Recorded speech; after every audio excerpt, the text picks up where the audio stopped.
Do you think it's a miracle they're still alive today? Oh oui, absolument. Je ne sais pas comment ça se fait, mais ils m'ont épargné.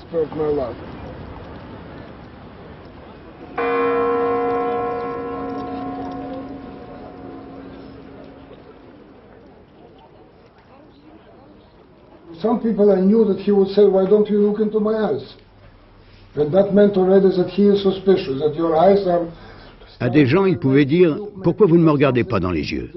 Ça le rendait soupçonneux et ça devenait dangereux. And that was already dangerous. Then Beria would take... La personne se retrouvait dans les prisons de Beria et on le questionnait. « Pourquoi tu évites le regard du camarade Staline ?» Hitler was very unattractive. He was very unpleasant. Hitler était très laid. Le nez semblait incongru. Like out of place, you know.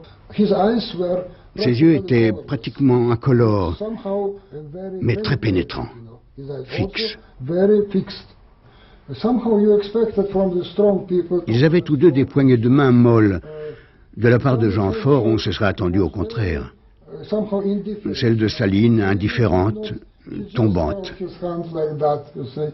And you had to press it. And you were also always feeling Et on avait peur de la serrer parce qu'elle était petite et délicate. On sentait les os. strong because the hand was very delicate and very small. And you could even feel like you feel the bones, you know. But Hitler's was different, you see. La poignée de main d'Hitler était désagréable aussi. Difference was that it was Aucune pression, une main froide et moite. and cold, you know. Comme si vous touchiez un crapaud ou un reptile. A frog or something, you know, a reptile, something which is unpleasant, you see. À eux deux, Hitler et Staline contiennent toute l'horreur de ce siècle. Sur l'échelle du mal, difficile de dire lequel surpasse l'autre. Le nombre de leurs victimes dépasse l'entendement, environ 50 millions.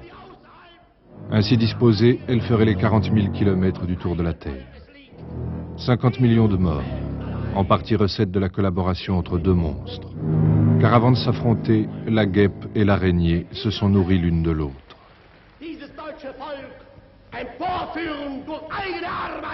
Patience calculatrice, de l'homme à la pipe.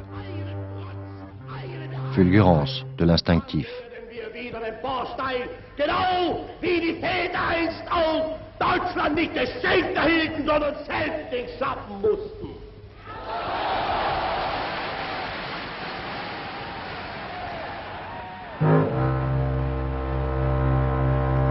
Le modeste dans l'ombre, en retrait sur la tribune.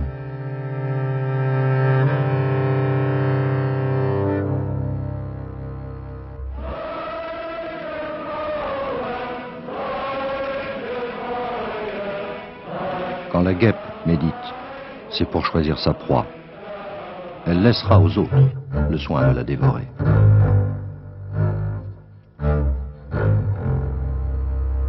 L'araignée tient d'abord ses fils, tous les fils, et déjeunera quand le moment lui semblera venu, en solitaire. Tous les opposent, mais ils suivent le même régime. Un régime d'un genre nouveau, inédit dans l'histoire de l'humanité, le totalitarisme.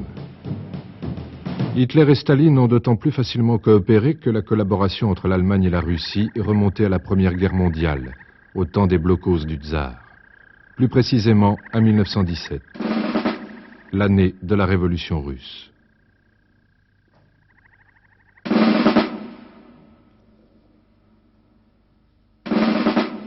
La révolution bolchevique avait pour véritable objectif non la Russie, mais l'Europe. En tout premier lieu, l'Allemagne. Faisons sauter l'Allemagne, et tout l'édifice européen éclatera. C'était la lubie de Lénine. Ce sera celle de Staline. L'Allemagne, brise-glace de la révolution bolchevique mondiale. Tout est là.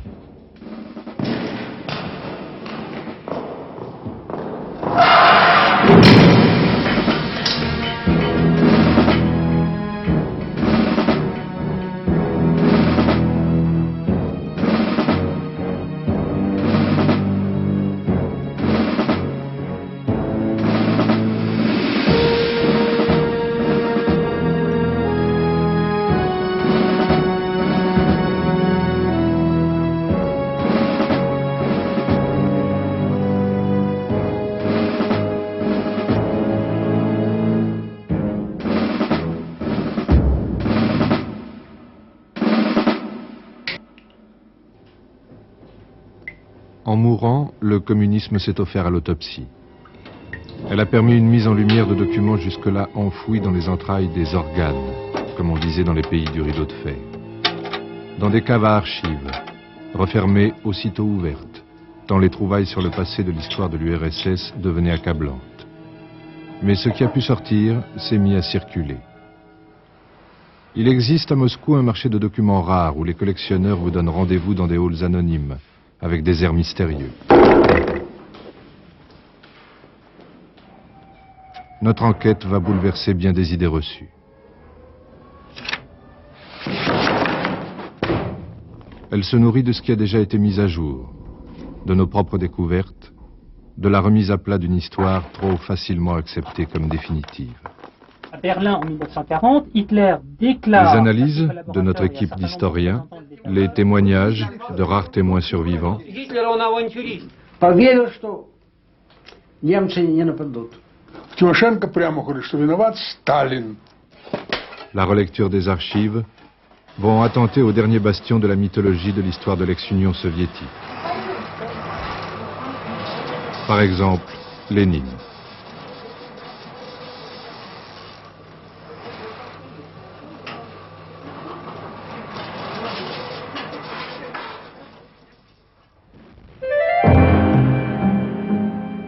La Grande Guerre s'éternise, affreuse et inhumaine, en France comme en Russie,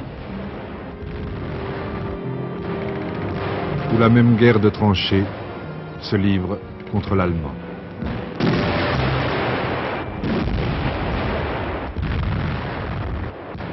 À Saint-Pétersbourg, la révolution éclate.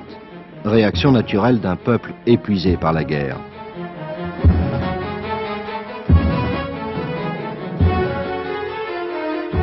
Sur le front, la nouvelle de la révolution se répand comme une traînée de poudre.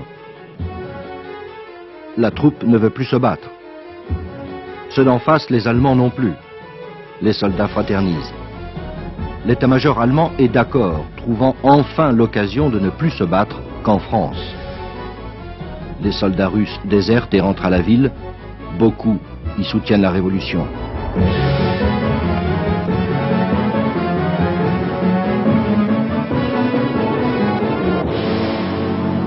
C'est là, en Suisse, qu'est tapi le grand professionnel de la Révolution, Lénine.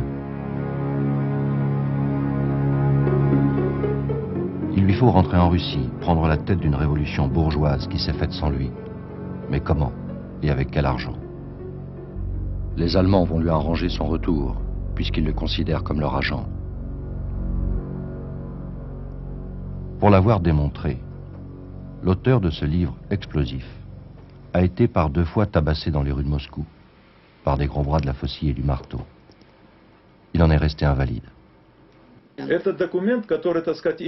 Ce document prouve que l'ambassade d'Allemagne en Suisse versait des subsides importants aux bolcheviks, aux socialistes, en fait à tous les révolutionnaires russes. Le recrutement officiel de Lénine, quant à lui, date d'août 1914. Les intérêts de Lénine concordaient avec ceux des Allemands. Les 2 partis y trouvaient leur avantage. Pour les Allemands, si la Russie est faible, l'ennemi est faible. Pour Lénine, si la Russie est faible, il peut organiser un coup d'État. Voici une trouvaille. Une lettre adressée au responsable du renseignement militaire allemand par Ludendorff, qui n'était ni plus ni moins que le chef adjoint du grand état-major du Kaiser. Ludendorff félicite le colonel Nikolaï de la qualité des informations politiques et militaires fournies par Lénine. Et il écrit que le plus grand succès de l'opération a été l'expédition de Lénine en Russie. Signé Ludendorff. Et c'est bien sur son ordre que Lénine est expédié de Zurich en Russie. Churchill appellera cela l'inoculation du virus de la peste à l'Europe. Quand Lénine quitte Zurich, tous les services de renseignement d'Europe sont au parfum. Les services français ne sont pas encore bien sûrs de l'orthographe de son nom. Il y en a du monde dans ce wagon. Selon la liste agréée par le gouvernement allemand, Lénine, son épouse et une belle brochette de révolutionnaires, accompagnés de militaires allemands. Personne ne savait que dans ce wagon, 2 officiers d'état-major allemands voyageaient avec Lénine et ses amis bolcheviques, sous de faux noms russes. Lénine a ensuite été hébergé par quelqu'un que j'ai justement connu, mon directeur de thèse, et qui recevait aussi les 2 Allemands. Les Allemands apportaient aux bolcheviks une aide matérielle, mais aussi organisationnelle. La veille même du coup d'État d'octobre, Lénine a eu des contacts avec ces Allemands. Rendez-vous compte de l'importance du soutien qu'ils recevaient. Les Allemands et les bolcheviks coordonnaient leur action. Sans la manne de la Reichsbank, comment Lénine aurait-il pu faire imprimer des millions de tracts, tirer 360 000 journaux par jour pour répandre les idées bolcheviques? Il est d'ailleurs poursuivi par le gouvernement pour propagande et espionnage au profit de l'Allemagne. Quand il prend le pouvoir, un des premiers gestes de Lénine sera de faire disparaître les 2 caisses de documents à charge accumulées contre lui par le juge.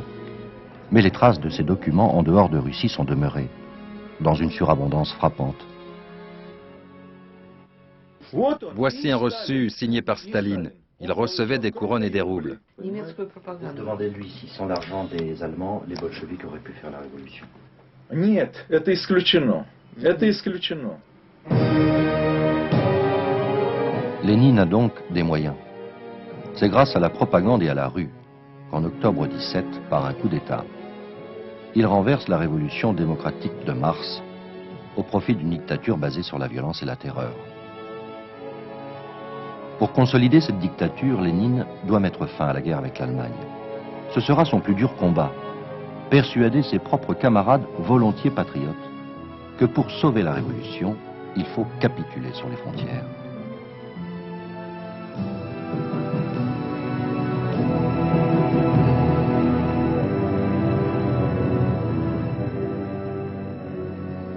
À Brest-Litovsk, les Allemands, enfin récompensés de leur investissement, voient arriver les représentants de Lénine.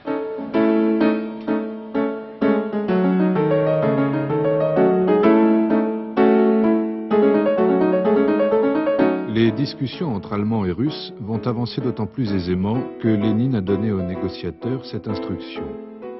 Signer n'importe quoi, la paix à n'importe quel prix, pourvu que nous conservions le pouvoir. De toute façon, la révolution en Allemagne annulera le traité de paix. Parmi les négociateurs, Trotsky, et surtout le représentant personnel de Lénine, le bolchevique de la première heure, Karl Radek. Radek a œuvré à la répartition des fonds versés par l'Allemagne aux révolutionnaires russes.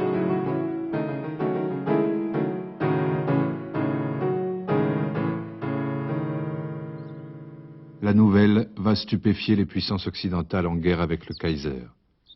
L'Allemagne est en paix avec la Russie bolchevique.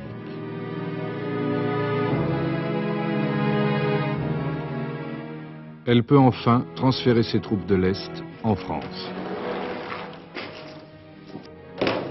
Pour la Russie, le prix est lourd.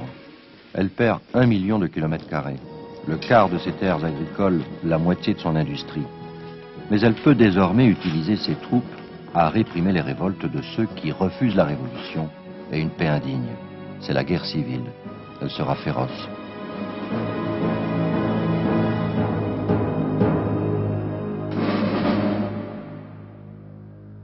Pour l'Allemagne, un échec de Lénine signifierait une reprise de la guerre à l'Est. Elle continue de le financer. Mars 1918. Télégramme de l'ambassadeur d'Allemagne à Moscou.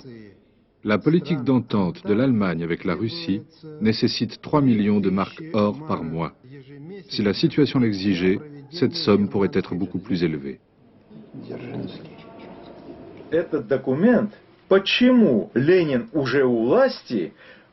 Alors qu'il est déjà au pouvoir et que toutes les réserves d'or sont entre ses mains, pourquoi Lénine doit-il demander à l'ambassadeur d'Allemagne à Moscou 40 millions de marks, comme le montre ce document?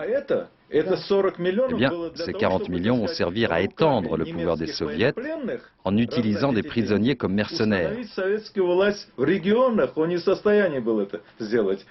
Le pouvoir soviétique était installé à Petrograd, mais il fallait l'étendre à la Russie entière.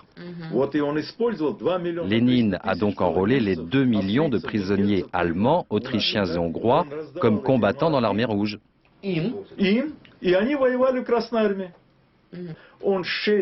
Plus tard, il a remboursé en tout 6 milliards en leur fournissant de l'or, des denrées alimentaires, du pétrole de bas coût et en mettant des usines à leur disposition. Et pendant ce temps-là, les gens mouraient de faim en Russie, les vieillards, les enfants. Pour eux, il n'y avait pas de pain. Le pain allait en Allemagne.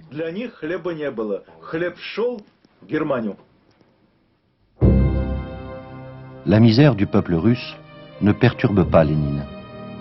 Il le répète volontiers, il se fiche de la Russie, pays d'arriérés, de moujiks. La misère qui intéresse cet idéologue bourgeois est celle qui sévit en Allemagne.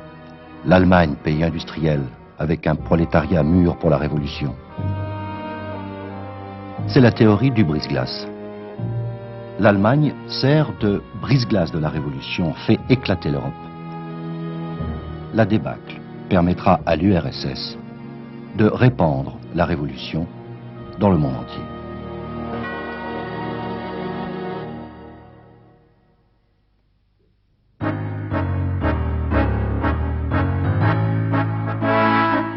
Or, la misère en Allemagne est grande. La chute du régime impérial et la défaite de 1918 y répandent le désordre. Les villes sont gangrénées par un climat d'insurrection. Les milices communistes s'organisent. Les soldats rentrés du front, hagards et désœuvrés, doivent choisir, rejoindre la révolte ou l'écraser. Beaucoup s'engagent dans les corps francs, organisés par l'état-major de l'ex-armée impériale. Unis par le sang versé pendant 4 ans de guerre, indignés par le coup de poignard dans le dos des communistes, les corps francs matent la révolte. Les révolutionnaires allemands se tournent vers Lénine. Un pays gêne Lénine. Entre la Russie et l'Allemagne, terre promise de la Révolution, se dresse ce pays recréé par le traité de Versailles, la Pologne. Lénine veut faire sauter l'obstacle, en faire l'antichambre de la Révolution en Allemagne. Il envoie des agitateurs auprès du prolétariat polonais, supposé lui lancer un appel. Beau prétexte pour offrir à l'armée rouge une nouvelle croisade. Et pour les anciens officiers de l'armée tsariste, belle occasion de se purifier. Parmi eux, un général de 27 ans, Tukhachevski. Il a su mater une révolte paysanne. Il est nommé commandant en chef. Tukhachevski clame « La route de l'incendie mondial passe sur le cadavre de la Pologne ». Et les troupes et la cavalerie soviétique envahissent la Pologne au cri de « À nous Varsovie, à nous Berlin, à nous l'Europe ».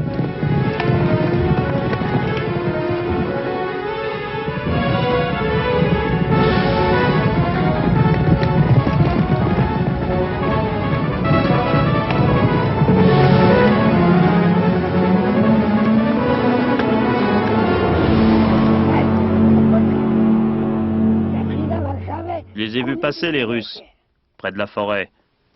Ils étaient à cheval. Ils fonçaient vers Varsovie. Les Polonais sont d'abord bousculés par l'élan romantique.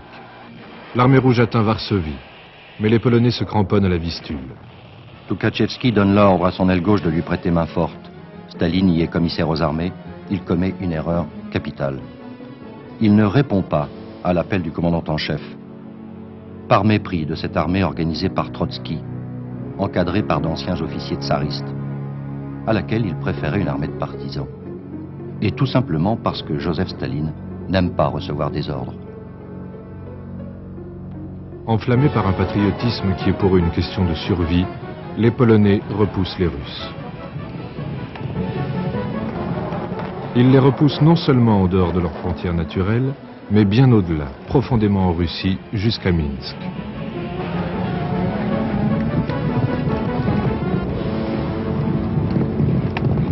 Niemców i od ruskich? Les Polonais l'auront mine de ses raclés.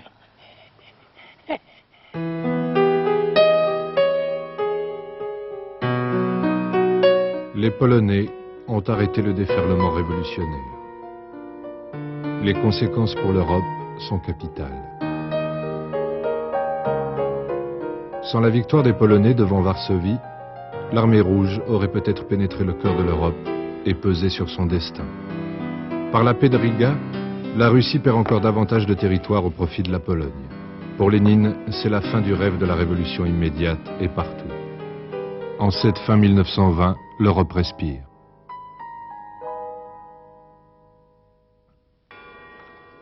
Mais Lénine ne renonce pas à son but ultime.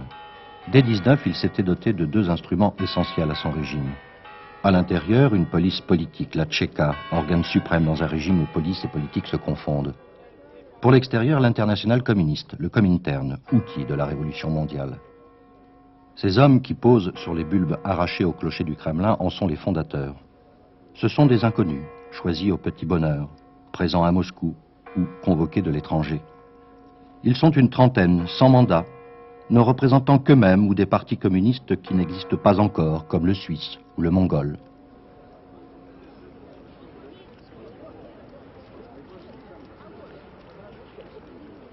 Aucune force armée n'aura jamais une organisation aussi rigide et centralisée que le Comintern. La vedette en est le représentant du tout nouveau parti communiste allemand, homme de confiance de Lénine, Karl Radek. L'idée de la révolution mondiale ne les quittait pas. Préparer les putschs, les complots, les désordres dans les différents pays au profit, aussi on dit, de la révolution.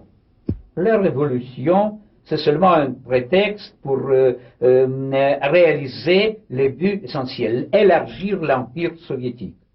Comintern travaillait comme une organisation totalement secrète. C'était le terme officiel, les agents secrets du Comintern.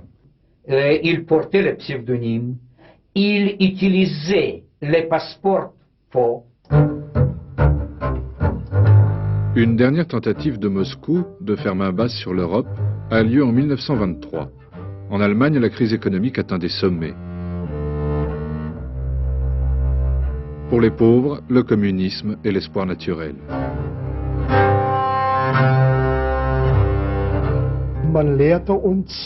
Nos maîtres communistes nous enseignaient que pour sortir de la crise, la solution ne pouvait être que l'URSS, là où l'ouvrier et le paysan sont libres, où il ne manque rien, le pays sans crise.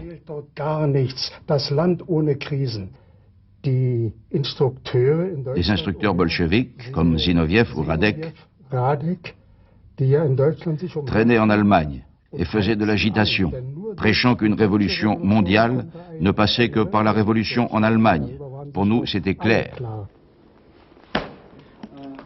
Moscou envoie des agents du Comintern avec de l'argent et des armes pour encadrer le soulèvement souhaité par le Parti communiste allemand. Les preuves sont multiples. Par exemple, ce rapport d'un agent clandestin adressé à Dzerzhinsky, le patron de la Tchéka.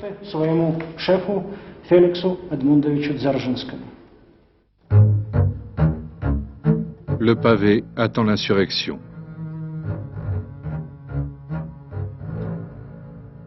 Elle a lieu en octobre 23.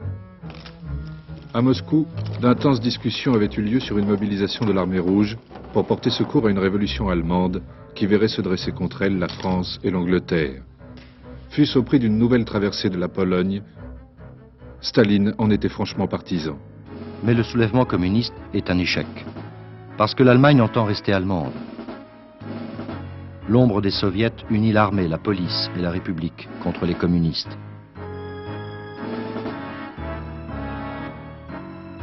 La répression du gouvernement de coalition auquel participent les socialistes est impitoyable. Les communistes sauront s'en souvenir.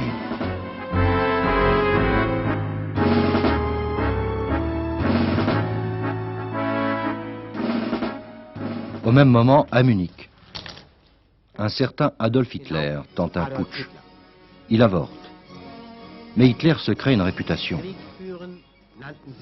En prison, d'où il sera bientôt relâché, il a le temps d'écrire la Bible du national-socialisme, Mein Kampf. Son idée directrice est une croisade contre le bolchevisme au nom d'une nation allemande puissante. Elle séduit d'emblée bien des Allemands. Pour les communistes, les espoirs d'une révolution prochaine s'évanouissent. La République de Weimar va s'imposer, tranquille et bourgeoise.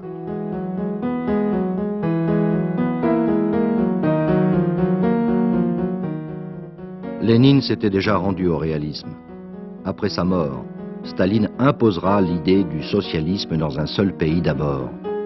Karl Radek est l'homme qui exprime la nouvelle ligne. L'Allemagne existe, autant vivre avec elle et en profiter pour reconstruire une économie. Et l'Allemagne a tout à gagner à une collaboration avec l'URSS, puisque le traité de Versailles lui interdit d'entretenir une armée. En 18, alors qu'il était en prison à Berlin, Radek recevait avec grand train.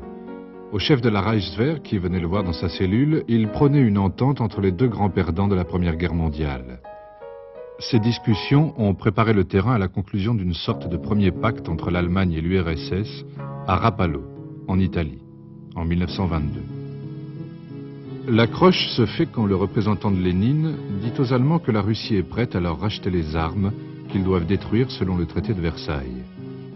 Derrière les diplomates, les grands trusts allemands qui produisaient des sous-marins, des canons et de l'artillerie, comme Krupp, Siemens, cherchent désespérément un endroit où continuer à en fabriquer.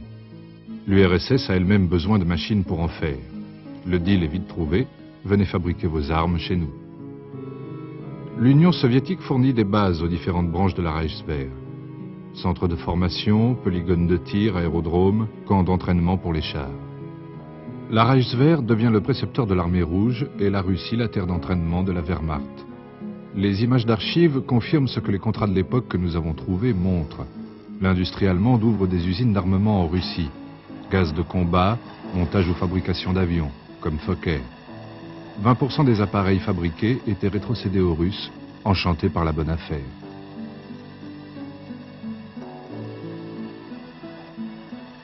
C'est en URSS que va pouvoir s'entraîner, pour de vrai, l'armée allemande.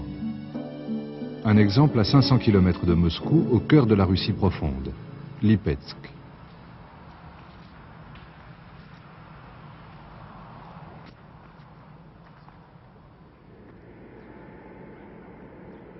Dans la ville, les militaires allemands ont un quartier réservé.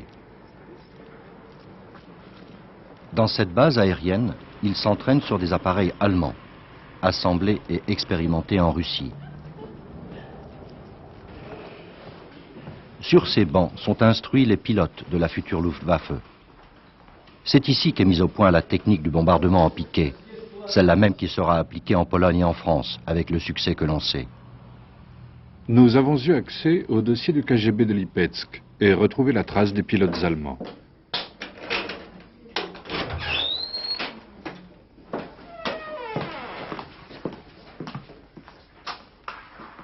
La recomposition clandestine de l'armée allemande sur le territoire de l'URSS a longtemps été un secret d'État bien gardé.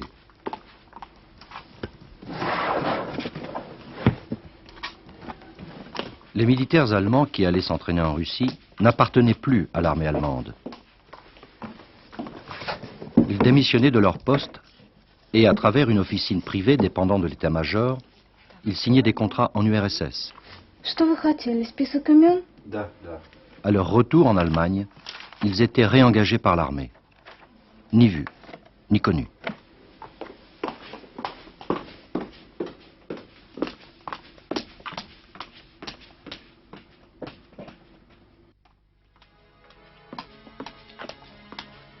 Nous avons retrouvé le seul survivant russe de cette époque. Il était alors mécano sur les appareils allemands. Ils étaient 50 ou 100. Chaque printemps, c'était des nouveaux. La vie alors était difficile. Il y avait la famine. Avec les Allemands, c'était bien. Avec eux, on recevait du pain et du grain en plus. Il y en avait assez pour deux. Ça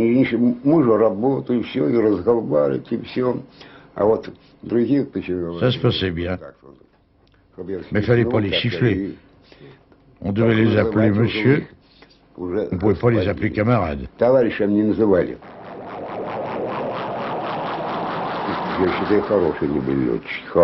C'était de bons pilotes. Après, pour s'entraîner, ils ont eu des Messerschmitt. Ils étaient forts.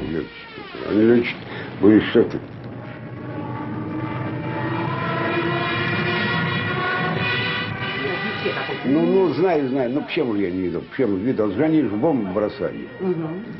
Только они тут бросали цементовые, учебные. Je les ai vus faire des piquets. Ils lançaient des bombes en ciment.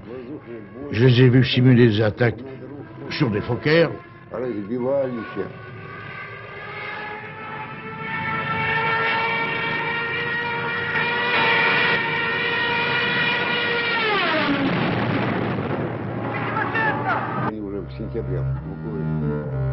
Parallèlement à cette collaboration militaire mise en œuvre par Staline après la mort de Lénine, ont lieu des échanges commerciaux qui font de l'Allemagne le partenaire privilégié de l'URSS. Les traités commerciaux sont régulièrement renouvelés.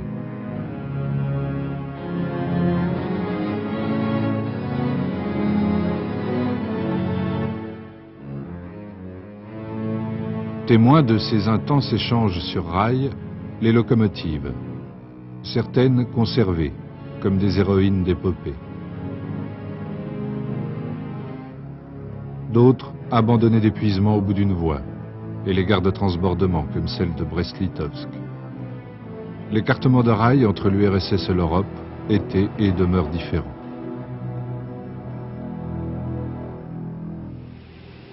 On retrouve encore aujourd'hui dans les combinats russes bien des machines frappées de l'estampille des concerns industriels allemands de l'époque.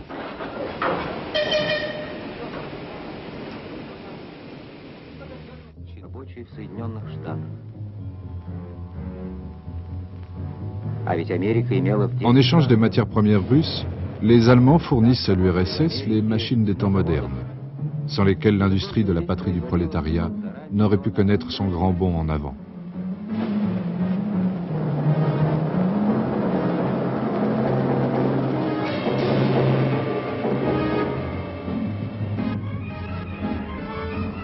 L'équipement de l'industrie soviétique permet à Staline de lancer son premier grand plan quinquennal. Les films de propagande font leur beau jour de cette politique. La symphonie de l'industrie rayonnante se joue sous la baguette de l'ouvrier modèle Stakhanov. Et les chœurs sont bien souvent constitués par la main-d'œuvre gratuite du goulag.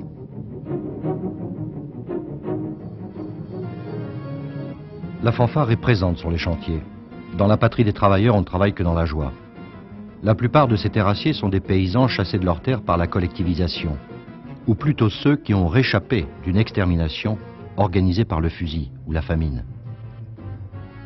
Cette industrialisation à pas de géant a un but essentiel, l'armement. Staline a repris le mot de Lénine.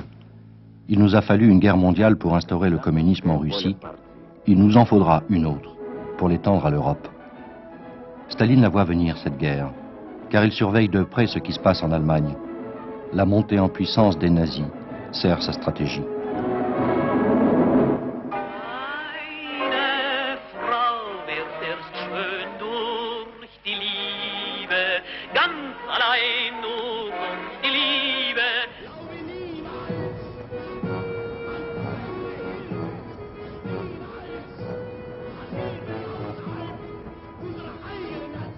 Les Allemands cherchent un maître.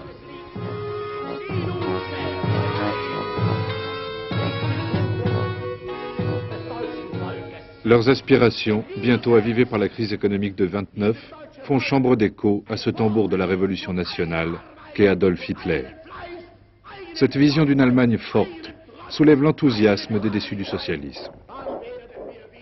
C'est parmi les chômeurs et dans les classes moyennes qu'Hitler recrute les membres de sa force paramilitaire, les SA, section d'assaut. Assaut contre les bourgeois, contre la démocratie, contre les communistes. À chaque élection, les nazis gagnent du terrain.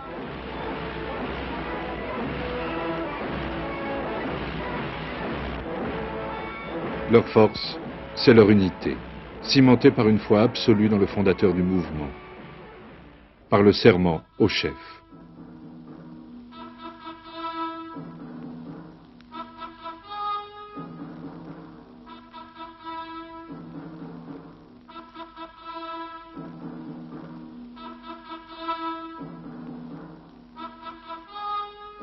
En moins théâtral, on retrouve chez les communistes allemands le même serment à la cause.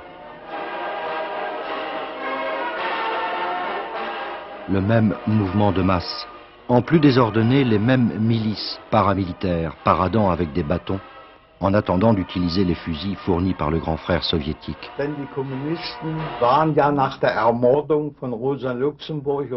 Après les meurtres de Rosa Luxemburg et de Karl Liebknecht, les communistes allemands n'étaient plus de vrais Allemands. Ils n'obéissaient qu'au Komintern, comme Moscou. Les communistes et les nazis puisent leurs troupes dans les mêmes milieux populaires.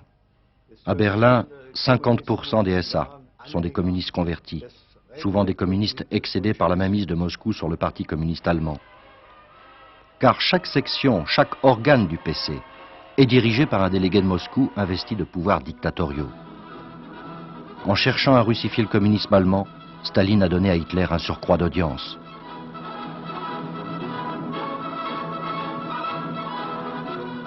Dans les manifestations nazies, j'ai vu le drapeau rouge avec fusil marteau, barré, et là-dessus la croix gammée. Ça veut dire pour moi une cellule, peut-être un groupe de communistes allemands qui étaient passés carrément du côté des nazis. Les nazis en étaient très fiers. Et vous savez, alors ça pour moi c'est évident que Staline a aidé l'arrivée au pouvoir légal de Hitler. Nazis et communistes allemands ont pour même ennemi le socialiste. Ils cultivent la même haine pour la République de Weimar, pour ces démocrates discutailleurs, volages et inefficaces. Le même dégoût de ces socialistes bourgeois coupables de toutes les alliances avec les conservateurs. Nazis et communistes éprouvent le même dégoût pour la culture occidentale. Während die kommunistische Führung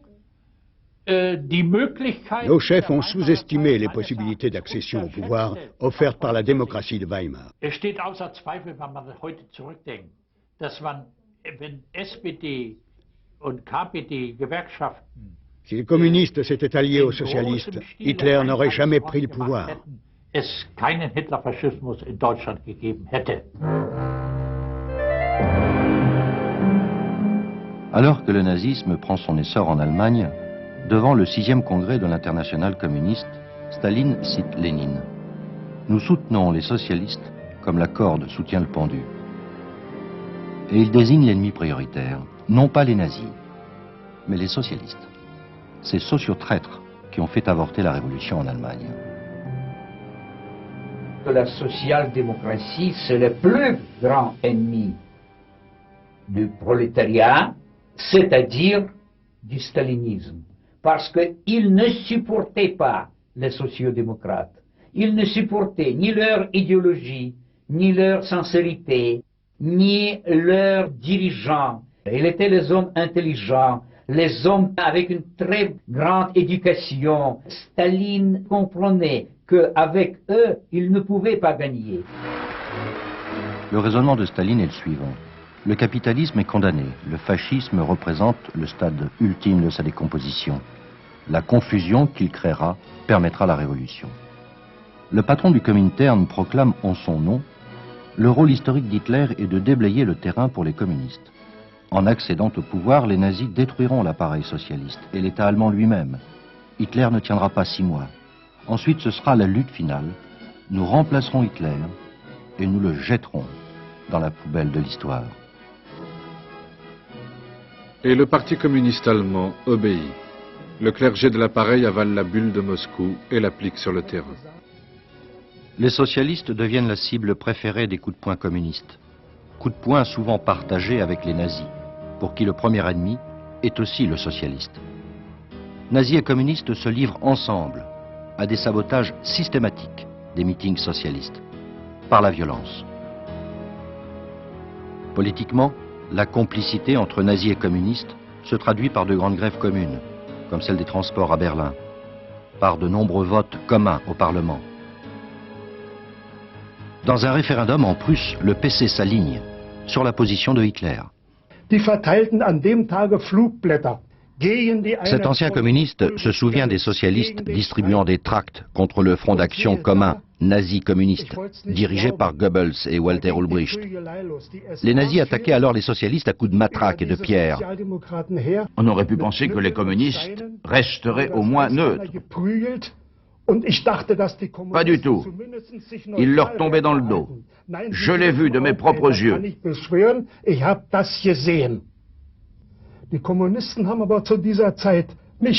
Les chefs communistes n'ont pas réalisé à quel point les nazis étaient forts. Ils considéraient encore à cette époque les socialistes comme l'ennemi principal. En juillet 1931, je suis tombé de ma chaise quand j'ai entendu notre chef Walter Ulbricht annoncer qu'on participerait au référendum en Prusse sur la même ligne que le parti nazi, contre les socialistes. J'en ai souvent parlé aux chefs du parti. Ils m'ont toujours répondu, c'est exactement ce que nous voulons. Les nazis prennent le pouvoir et nous ne leur reprendrons. Eux d'abord, nous après. C'était leur stratégie.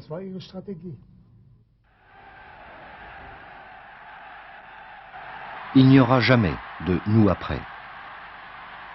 Car lorsqu'Hitler accède légalement au pouvoir,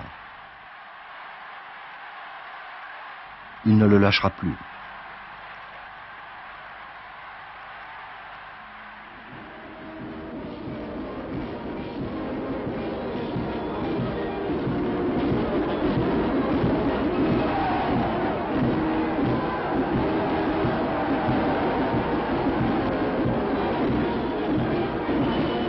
L'homme un peu gauche et timide, que le vieux président Hindenburg a nommé chancelier. Tout le monde croit naïvement que c'est pour une courte durée. Calcule dès le premier jour la série des coups qui donneront à son gang tous les pouvoirs. Quand les nazis sont arrivés au pouvoir, ils n'ont pas tout de suite interdit les partis. Ils ont commencé par compter les poules dans le poulailler. L'occasion de plumer les poules lui est donnée le mois suivant, par l'incendie du Reichstag. Incendie communiste, selon les nazis. Qu'il l'ait fomenté lui-même ou non, Hitler trouve là un magnifique prétexte pour se faire accorder par le Parlement les pleins pouvoirs. Il interdit aussitôt les partis. La chasse aux rouges commence la nuit même de l'incendie. 4600 arrestations dans tout le pays. Des dizaines de milliers d'autres suivront. Tous les locaux du PC sont saccagés et fermés. Un ordre de grève générale lancé par le parti offre à Göring l'occasion de proclamer « Nationaux socialistes, pas de sentiment. Nous ne pourrons remplir notre tâche sans une Saint-Barthélemy. » C'est d'abord pour y enfermer, torturer ou tuer les communistes que le régime nazi ouvre ses camps de la mort.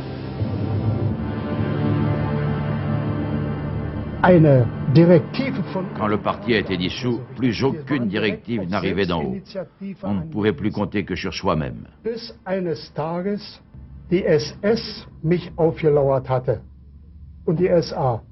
Jusqu'au jour où les SS m'ont pris et m'ont emmené dans un camp, un enfer. Ce qui m'a le plus choqué, c'est que ceux qui me tabassaient le plus et me crachaient dessus étaient d'anciens communistes, passés chez les SS.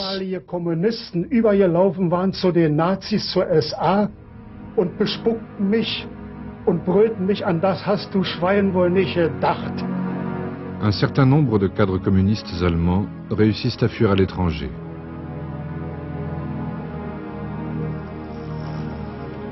Dans les capitales d'Europe, comme Stockholm, Bruxelles ou Paris, ils se présentent dans les bureaux des partis communistes locaux, comptant y trouver des instructions de Staline. Mais Staline ne bronche pas.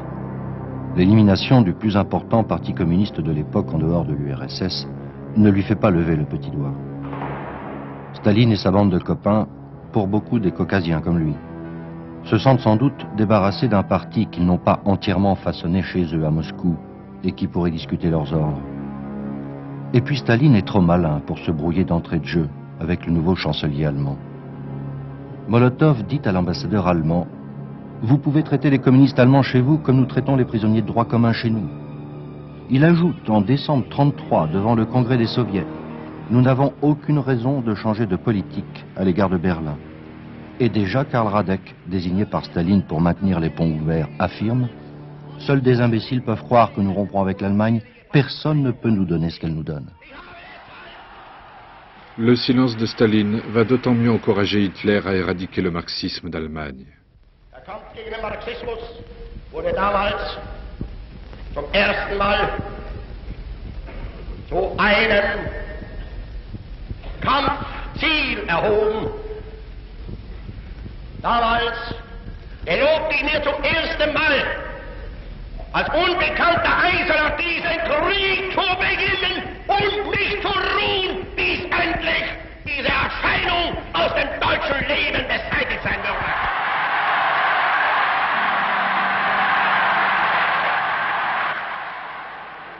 La Saint-Barthélemy des communistes s'étend aux ennemis de toujours, les socialistes. Pour les nazis, il n'y a de socialistes que les nationaux-socialistes. Albert Weichsmeyer est enfermé à Bautzen. Après les arrestations de 1933, les nazis ont torturé les socialistes autant que les communistes. Certains de nos cadres en sont morts. Dans ces mêmes prisons a été jeté le chef du Comintern pour toute l'Europe, basé à Berlin, Georgi Dimitrov. Il est bien traité, il reçoit beaucoup, entretient des tractations avec la Gestapo. Ce Bulgare devait être le maître de choix du procès des incendiaires du Reichstag, le fameux procès de Leipzig. L'accusation se concentre progressivement sur un lampiste, le communiste hollandais Van der Lubbe.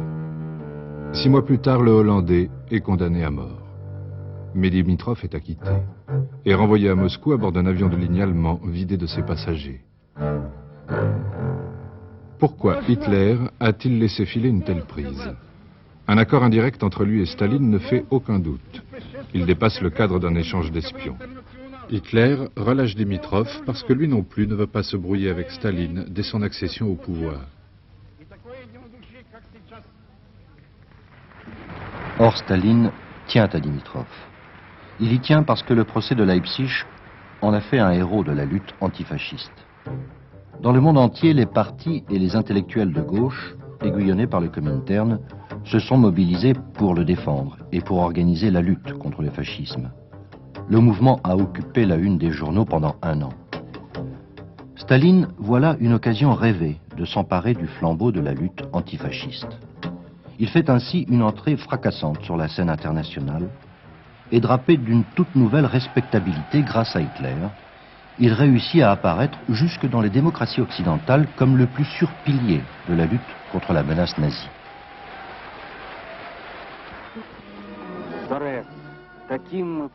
C'est cette politique antifasciste brillamment appliquée en France par Maurice Thorez qui conduira à l'union des forces de gauche et au Front populaire de 1936. Elle conduira aussi à l'envoi des brigades internationales en Espagne auprès des républicains contre les fascistes de Franco.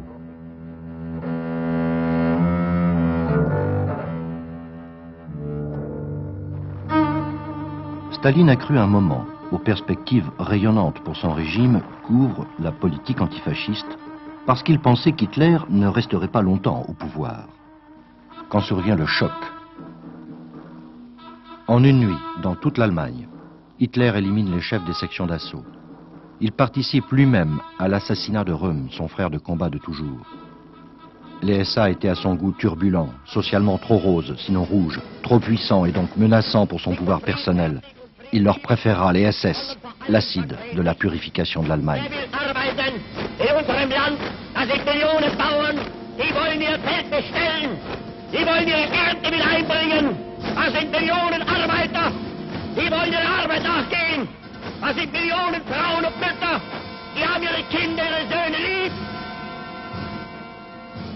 Staline a apprécié le coup de maître d'Hitler, mais il a un problème. Il est maintenant convaincu qu'Hitler restera au pouvoir. Quand Staline a appris ça, il n'a cessé de répéter aux membres du Politburo pendant toute la semaine: « Vous avez vu Hitler? C'est un grand homme, il sait comment se débarrasser de ses opposants. » 6 mois plus tard, quand Kirov a été assassiné, Staline a fait la même chose. And then all the other political opponents.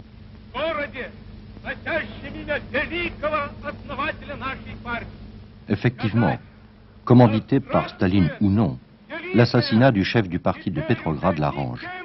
Kirov était un homme populaire et savait dire non à Staline. Ce crime lui fournit le prétexte pour entreprendre une longue série de purges. Il va éliminer non seulement ses rivaux potentiels, tous ses rivaux, mais aussi tous ceux, par millions, susceptibles de la moindre indépendance de pensée. Comme Hitler, Staline entend être obéi, au doigt et à l'œil. Toute la politique de Staline est maintenant fonction de ce constat. Dès lors qu'Hitler reste au pouvoir, fatalement, la guerre surviendra un jour. Staline n'en veut pas. Il faut la rejeter sur les autres, la France et l'Angleterre. Il doit donc s'entendre avec Hitler. Sa politique antifasciste ne deviendra vite qu'un paravent tactique. Et l'entente avec Hitler, sa vraie stratégie. Une partie d'échecs sournoise s'engage entre Hitler et Staline.